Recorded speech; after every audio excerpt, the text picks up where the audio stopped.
Radio 7h10, Jacques Cardoz. C'est Soyez libre avec Elisabeth Lévy. Bonjour Elisabeth. Bonjour Jacques, bonjour à tous. Le nouveau congé de naissance déchaîne les passions. Ah bah oui, j'ai déjà commencé à me chamailler avec Benjamin Glaise, voyez-vous, notre jeune père. Alors, je rappelle le principe, ça s'ajoute au congé maternité et paternité.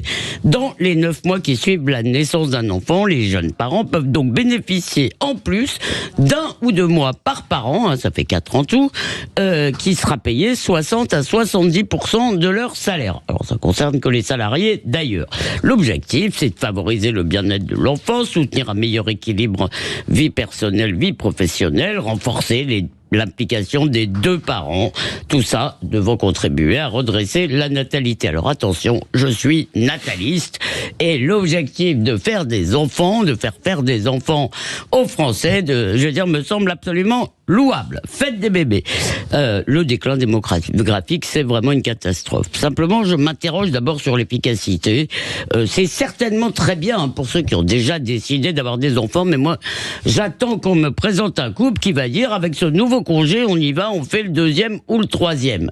Je ne suis pas sûr que ce soit absolument déterminant. Et puis bon, je veux dire, c'est pas non plus un scandale, parce que sur le papier, je me méfie un peu de ce chiffre, ça ne coûterait que 300 millions d'euros. Bah donc c'est une bonne mesure. Eh ben, je demande quand même à voir. D'abord, je le répète, je ne dois surtout pas me faire lyncher dans la salle de rédaction. Je trouve ça tout à fait normal que la collectivité aide les futurs parents d'enfants qui paieront nos futures retraites. Et c'est normal. Et d'ailleurs, on le fait déjà. Il y a les allocations familiales, il y a les congés existants déjà, payés par la sécurité sociale. Alors, ce n'est peut-être pas le moment maintenant de demander à tout le monde de financer donc 4 mois supplémentaires pour chaque enfant qui naît. 4 mois de salaire, ça n'est pas rien. Alors, en plus, c'est la Sécu qui paye, 60 à 70%, si j'ai bien compris. Mais donc, ça veut dire quoi? Que bon, dans les entreprises, dans les bonnes entreprises, on va trouver que c'est normal que l'entreprise complète, comme pour les indemnités de maladie. Et donc, elles vont devoir payer le complément et en plus gérer une usine à gaz, parce qu'il va falloir remplacer ces jeunes parents.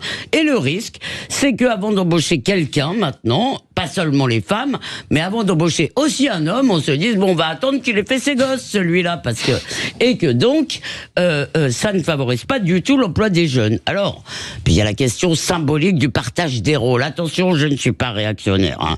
Bon, il y a une association, la Nous Toutes à Boulogne, a mis des porte-bébés, des biberons sur toutes les statues représentant des mâles. Bon, d'accord. Bon, que les pères pouponnent entre nous, c'est très bien, et je n'ai pas l'impression qu'ils aient attendu ces associations pour le faire. Jacques, je suis sûr que vous-même avez pouponné. Ah, je vous confirme. Non mais je suis 2 sûr. fois. Oui, non mais vous l'avez fait, non? Ah, avec grand plaisir. Voilà, donc ça ferait... ça vous donne l'impression de participer, vous voyez? Oui, et c'était pas hier non plus, non. Donc c'est pas non plus une grande conquête. Absolument. De découvrir que les pères sont pères, c'est pas non plus une grande nouveauté.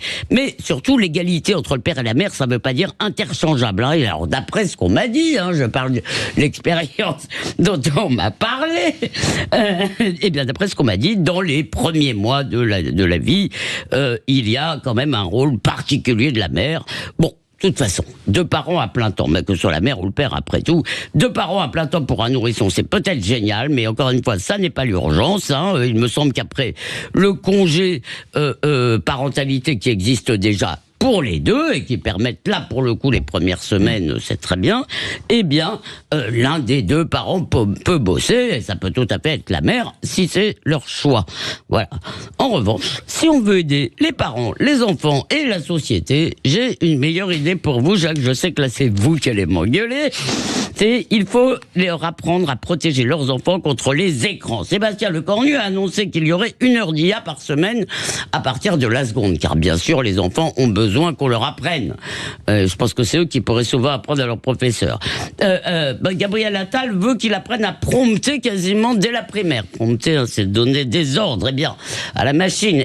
Moi, cher Jacques et chers parents, voilà, si vous voulez que votre enfant sache donner des ordres à la machine, et vous le voulez parce que c'est un important, veiller à ce qu'il maîtrise d'abord son propre langage, qu'il apprenne le français, qu'il apprenne les maths, qu'il apprenne l'histoire. Bref, être un bon parent, c'est veiller à ce que ses parents, ses enfants, soient formés dans ce qu'on appelait autrefois les humanités. Elisabeth Lévy, soyez libre, à retrouver sur sudradio.fr. Sujet passionnant en tous les cas, que l'IA, comment aborder l'IA dès l'enfance. Oui, vous m'avez dit hier que vous étiez favorable à cette mesure. En fait, moi je suis favorable au fait que les jeunes Français ne soient pas largués, parce que je suis certain que partout dans le monde, beaucoup de jeunes enfants seront très très vite appréhender l'IA, et la grande question est de savoir les pays où on sait ça, c'est des pays où on sait parler, écrire et compter et lire. Et là où je suis entièrement d'accord avec vous, c'est que c'est la base absolue, voilà. Et surtout pas l'IA